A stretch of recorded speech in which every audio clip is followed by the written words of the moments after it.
Vertisa POV. The last 15 minutes were a blur, as she was rushed out of her workspace on the back of a prowler and taken halfway up a mountain before being brought to some sort of magically lit stone training room.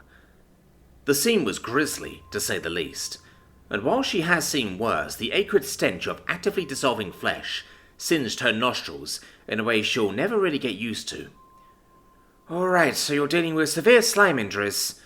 "No." She sniffed again, approaching a human man with a missing arm as she looked him over. "Ooze. A particularly acidic one at that," she said more firmly, though she jumped with surprise as a voice that wasn't her own echoed in her head. "So, you've seen these injuries before. What do you need?" Vidmori asked in a way that she could sense the genuine concern in his ethereal voice. She blinked a few times, refocusing herself as she examined the human man's shoulder. "Well, of course, I used to be a somewhat respected healer in the capital. I dealt with many adventurers, mercenaries, and even some... She took another look at the face of the man before hurriedly looking over the faces of all the others around her, and suddenly getting to her feet. "Knights! What in all that is good are they doing here?" she said, whirling around on Basti and Jack.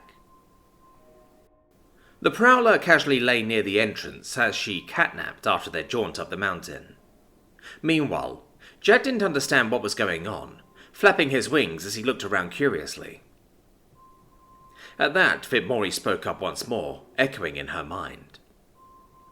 "I know what you're thinking, but look again.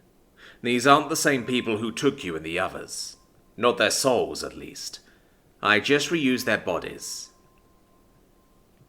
She freezes at that, taking a moment to process what was just told, before looking back to the human man and sniffing at him some more. "Necromancy? No. There's no rot," she murmured to herself, before moving around and checking the others, and stopping in front of a dwarven woman that was ripped in half from just below the waist down.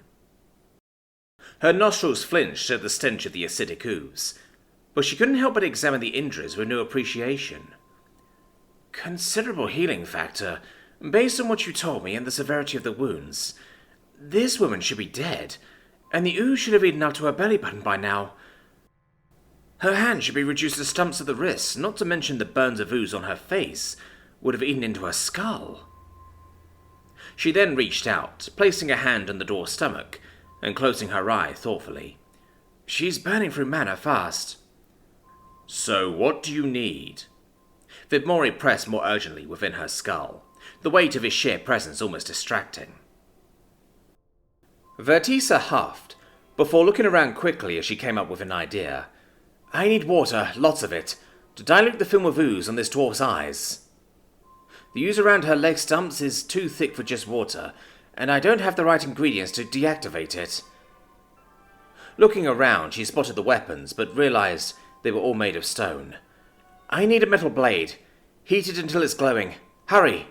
she ordered with resolve, as she went for her water skin, emptying the contents into the dwarven woman's eyes, as she did her best to mitigate the damage until they could get her some more water. Jack whistled over at the blue cub as he flitted over to Gluttony. "Come here, small one. Between the two of us, we should be able to do what the lady needs," he explained, his tone still even and grim, as he looked over his wounded comrades. He watched the cub scamper hurriedly, the blue feline looking Gluttony over with concern, before closing her eyes and focusing, conjuring a water ball.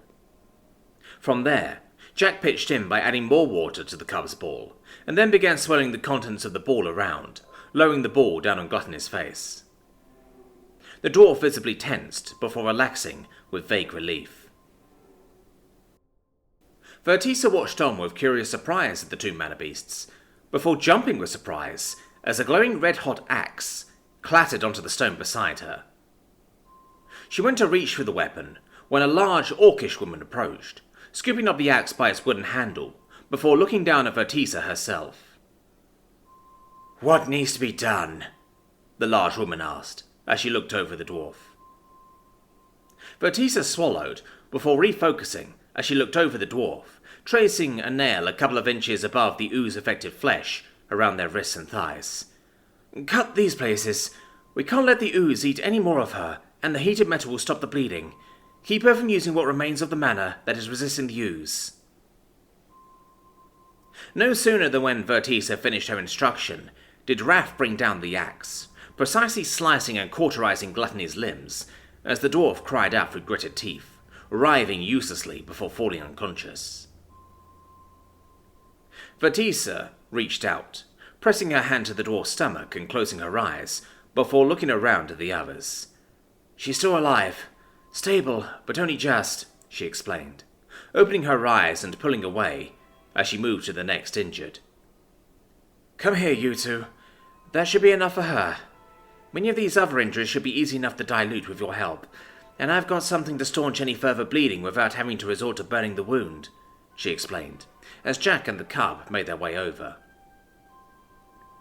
Vitmori echoed within her mind once more, the pressure seemingly lessened from moments earlier.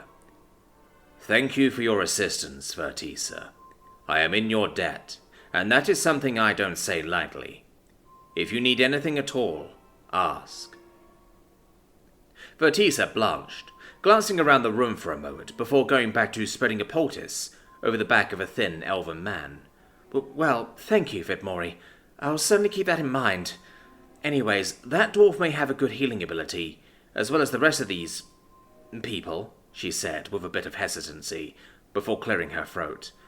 Her body has too much damage. Any mana recovery that she can even attempt in her state will be wasted, not to mention the lack of limbs. The same goes for the man over there, she mentioned, as she pointed out the armless human man. It's going to take a lot of mana to repair himself, but I'll do my best to prevent any further damage from the ooze. It took a few moments, but after a bit of silence, Vitmori spoke up. I see. So we need a lot of mana then. Very well. Basti, go for a hunt, and try to keep the bodies intact, he instructed, the prowler rising to her paws as she trotted out.